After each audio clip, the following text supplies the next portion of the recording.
जाती जातीमध्ये भांडू नका दादा हो. तुमच्या भांडणामुळे इथल्या आमदारांनी खासदारांनी तालुक्याच्या ठिकाणी हजार हजार कोटी रुपयाची माया गोळा केली. सत्तेमधनं पैसा आणि पैशामधनं सत्ता आणि तुमचं पुन्हा आरक्षण गेलं बेपत्ता. जिल्ह्यातील रिसनगाव मधली ही घटना आहे. लोहा तालुक्यातील रिसनगाव मध्ये गेल्या 8 दिवसापासून वेगवेगळ्या पद्धतीने गावातील मराठा आणि ओबीसी मध्ये वाद सुरू आहेत.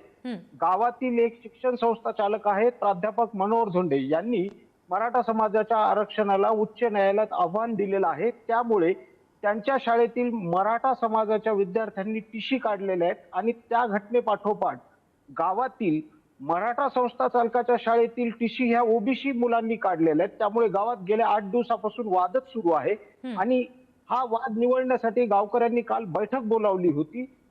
गावातील सगळे प्रमुख व्यक्ती या बैठकीला होते. मात्र बैठकीच्या बाहेर 2 गट आपसात भिडले आणि त्यात 4 ते 6 जण हे जखमी झालेले आहेत.